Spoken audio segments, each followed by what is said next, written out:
Friends, good morning. Welcome to my YouTube channel exam solve. Friend, आज हम लोग बिहार से रिलेटेड प्रश्नों को सॉल्व करेंगे। बिहार का इतिहास एवं संस्कृति से हम लोग प्रश्न उठाएंगे और सॉल्व करेंगे, जो हमारे एग्जाम के लिए बहुत इंपॉर्टेंट है, खासकर बीपीएससी और बिहार सीडीपीओ के लिए। ये उसी पैटर्न पर आधारित ये प्रश्न है। तो चलिए हम प्रश्नों को देखते हैं। पहला प्रश्न है हमारा, मौर्य साम्राज्य का संस्थापक था। पहला ऑप्शन है बिंदुसार, दूसरा है अशोक, तीसरा है धनानंद और चौथा है चंद्रगुप्त मौर्य। और पांचवा ऑप्शन है हम लोगों का इनमें से कोई नहीं है, एक से अधिक। तो फ्रेंड्स, मौर्य साम्राज्य का संस्थापक था चंद्रगुप्त मौर्य, यानी डी ऑप्शन हम लोगों का सही होगा, यानी डी ऑप्शन हम लोगों का सही होगा। चलिए हम लोग अगला प्रश्न देखते हैं। अगला प्रश्न है हम लोगों का, मौर्य साम्राज्य की राजधानी थी। पहला ऑप्शन है राजगीर, दूसरा है पाटलिपुत्र, तीसरा ऑप्शन है कन्नौज और चौथा ऑप्शन है वैशाली। और पांचवा ऑप्शन है हम लोग का इनमें से कोई नहीं या एक से अधिक। तो फ्रेंड्स, मौर्य साम्राज्य की राजधानी कहाँ थी? तो इसकी राजधानी थी पाटलिपुत्र, यानी बी ऑप्शन हम लोगों का सही होगा। चलिए हम लोग अगला प्रश्न देखते हैं। तो अगला प्रश्न है हम लोगों का, चंद्रगुप्त मौर्य ने मगध की सत्ता किसकी सहायता से प्राप्त की? तो पहला ऑप्शन चाणक्य, दूसरा है धनानंद, तीसरा है मेगस्थनीज और चौथा ऑप्शन है हम लोगों का सेल्यूकस और पांचवा ऑप्शन है इनमें से कोई नहीं है, एक से अधिक। तो फ्रेंड्स, चंद्रगुप्त मौर्य ने मगध की सत्ता चाणक्य की सहायता से, यानी विष्णुगुप्त की सहायता से, कौटिल्य की सहायता से प्राप्त की। इन्हीं का तीनों नाम है। चलिए हम लोग अगला प्रश्न देखते हैं। अगला प्रश्न है हम लोगों का, मौर्य साम्राज्य की स्थापना हुई। पहला ऑप्शन है 351 ईस्वी पूर्व में, दूसरा ऑप्शन है 310 ईस्वी पूर्व में और तीसरा ऑप्शन है 320 ईस्वी पूर्व में और चौथा ऑप्शन है इनमें से कोई नहीं और पांचवा ऑप्शन है इनमें से कोई नहीं या एक से अधिक। तो फ्रेंड्स, मौर्य साम्राज्य की स्थापना हुई थी 320 ईस्वी पूर्व में, यानी सी ऑप्शन हम लोगों का सही होगा। चलिए फिर हम लोग अगला प्रश्न देखते हैं।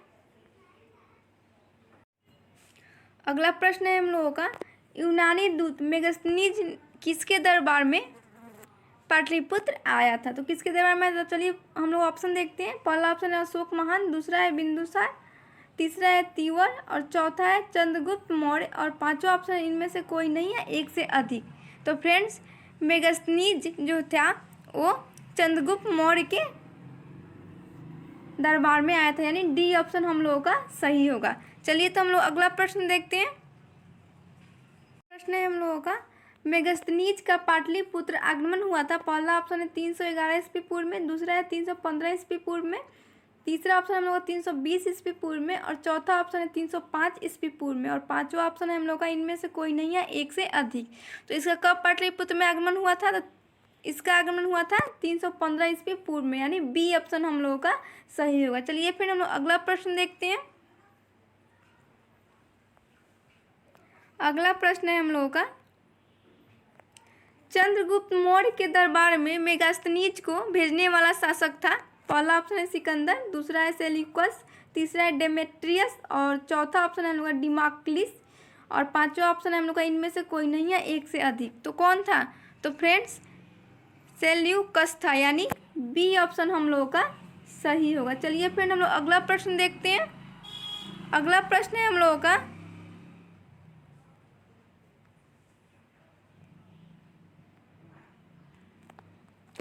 किस शासक के शासनकाल के समय मगध पर 12 वर्षों का भीषण अकाल पड़ा था? किस शासक के शासनकाल के समय मगध पर 12 वर्षों का भीषण अकाल पड़ा था? तो पहला ऑप्शन है अशोक, दूसरा है उदयन, तीसरा है अजातशत्रु, चौथा है चंद्रगुप्त मौर्य। तो फ्रेंड, किसके शासनकाल में 12 वर्षों का भीषण अकाल पड़ा था? तो फ्रेंड्स, चंद्रगुप्त मौर्य के शासनकाल में, यानी डी ऑप्शन हम लोगों का सही होगा। चलिए तो हम लोग अगला प्रश्न देखते हैं।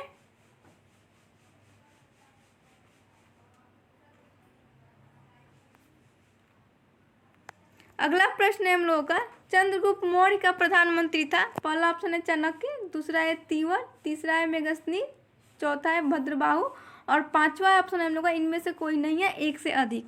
तो कौन था चंद्रगुप्त का प्रधानमंत्री? तो फ्रेंड्स, यहाँ पे होगा चाणक्य। इसका नाम कौटिल्य भी है, विष्णुगुप्त भी है, यानी ए ऑप्शन हम लोगों का सही होगा। चलिए तो हम लोग अगला प्रश्न देखते हैं। प्रश्न है हमारा, किसे मुक्ति दिलाने के कारण चंद्रगुप्त मौर्य को भारत का मुक्तिदाता कहा जाता है? तो किससे मुक्ति दिलाने के कारण चंद्रगुप्त मौर्य को भारत का मुक्तिदाता कहा जाता है? तो पहला ऑप्शन है ईरानियों से, दूसरा ऑप्शन है यूनानियों से, तीसरा ऑप्शन है शकों से, चौथा ऑप्शन है उच्चियों से। तो फ्रेंड और पांचवा ऑप्शन है हम लोग का इनमें से कोई नहीं है, एक से अधिक। तो फ्रेंड्स, तो किससे मुक्ति दिलाने के कारण चंद्रगुप्त मौर्य को भारत का मुक्तिदाता कहा जाता है? तो यहाँ पे होगा यूनानियों से, यानी बी ऑप्शन हम लोगों का सही होगा। बी ऑप्शन हम लोगों का सही होगा। चलिए हम लोग अगला प्रश्न देखते हैं। अगला प्रश्न है हम लोगों का, वह स्रोत जिसमें पाटलिपुत्र के प्रशासन का वर्णन उपलब्ध है वह है? पहला है दिव्यवदान, दूसरा है अस्त्रशास्त्र, तीसरा है इंडिका, चौथा है अशोक के अभिलेख और पांचवा है इनमें से कोई नहीं है, एक से अधिक। तो कौन सा स्रोत है इनमें से जिसमें पाटलिपुत्र के प्रशासन का वर्णन उपलब्ध है? तो फ्रेंड्स इंडिका, यानी सी ऑप्शन हम लोगों का सही होगा। इंडिका में पाटलिपुत्र के प्रशासन का वर्णन उपलब्ध है। चलिए तो हम लोग अगला प्रश्न देखते हैं। अगला प्रश्न है हम लोगों का, नंद वंश के पश्चात मगध पर किस राजवंश ने शासन किया? तो पहला ऑप्शन है मौर्य, दूसरा है शुंग, तीसरा है गुप्त, चौथा है कुषाण और पांचवा ऑप्शन इनमें से कोई नहीं या एक से अधिक। तो फ्रेंड्स, नंद वंश के पश्चात मगध पर मौर्य वंश का शासन हुआ, यानी ए ऑप्शन हम लोगों का सही होगा। चलिए तो हम लोग अगला प्रश्न देखते हैं। अगला प्रश्न है हम लोगों का, मेगस्थनीज की पुस्तक का नाम क्या है? पहला ऑप्शन है अस्तर, दूसरा है ऋग्वेद, तीसरा है पुराण, चौथा है इंडिका और पांचवा ऑप्शन है इनमें से कोई नहीं है, एक से अधिक। तो फ्रेंड, इसकी पुस्तक का नाम इंडिका है, यानी डी ऑप्शन हम लोगों का सही होगा। चलिए तो हम लोग अगला प्रश्न देखते हैं। अगला प्रश्न है हम लोगों का, अर्थशास्त्र के लेखक हैं? पहला ऑप्शन है कालिदास, दूसरा है कौटिल्य, तीसरा ऑप्शन है भौभूति और चौथा ऑप्शन है मिलिंद और पांचवा ऑप्शन इनमें से कोई नहीं है, एक से अधिक। तो फ्रेंड्स, अर्थशास्त्र के लेखक हैं कौटिल्य, यानी बी ऑप्शन हम लोगों का सही होगा। चलिए तो हम लोग अगला प्रश्न देखते हैं।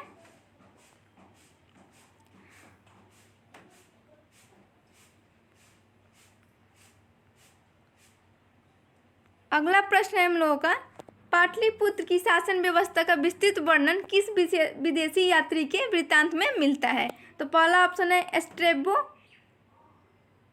दूसरा ऑप्शन है फान, तीसरा ऑप्शन है मेगस्थनीज, चौथा है युआन च्वांग और पांचवा ऑप्शन इनमें से कोई नहीं है, एक से अधिक। तो फ्रेंड्स, पाटलिपुत्र की शासन व्यवस्था का विस्तृत वर्णन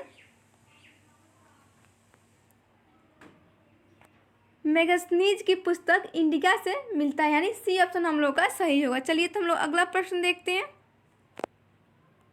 अगला प्रश्न है हम लोगों का, चंद्रगुप्त मौर्य के उपरांत मौर्य साम्राज्य का शासक बना? पहला ऑप्शन है अशोक, दूसरा है बिंबिसार, तीसरा है तीवर, चौथा है बिंदुसार और पांचवा ऑप्शन इनमें से कोई नहीं या एक से अधिक। तो कौन बना?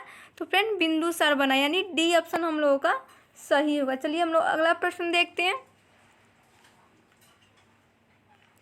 अगला प्रश्न है हम लोगों का, किस मौर्य शासक के दरबार में आजीवक भविष्य वक्ता पिंगलवत रहता था? तो पहला ऑप्शन है चंद्रगुप्त मौर्य, दूसरा ऑप्शन है बिंदुसार, तीसरा ऑप्शन है तीवर, चौथा ऑप्शन है अशोक, पांचवा ऑप्शन इनमें से कोई नहीं है, एक से अधिक। तो फ्रेंड्स, बिंदुसार के दरबार में, यानी बी ऑप्शन हम लोगों का सही होगा। चलिए तो हम लोग अगला प्रश्न देखते हैं। अगला प्रश्न है हम लोगों का, अशोक द्वारा अपने पड़ोसियों के साथ मैत्रीपूर्ण संबंधों का उल्लेख मिलता है? पहला ऑप्शन है सहबाजीगढ़ अभिलेख में, दूसरा ऑप्शन है ब्रह्मगिरी अभिलेख में, तीसरा ऑप्शन है शिलालेख 13 में, चौथा ऑप्शन है सोपारा अभिलेख में और पांचवा ऑप्शन है इनमें से कोई नहीं है, एक से अधिक। तो किस अभिलेख से मिलता है? तो फ्रेंड्स, शिलालेख 13 में मिलता है, यानी सी ऑप्शन हम लोगों का सही होगा। चलिए तो हम लोग अगला प्रश्न देखते हैं। अगला प्रश्न है हम लोगों का, तृतीय बौद्ध संगीति की आयोजन किसके शासनकाल में हुआ था? तो पहला ऑप्शन है चंद्रगुप्त मौर्य, दूसरा है बिंदुसार, तीसरा है कनिष्क, चौथा ऑप्शन है हम लोगों का अशोक, और पांचवा ऑप्शन इनमें से कोई नहीं है, एक से अधिक।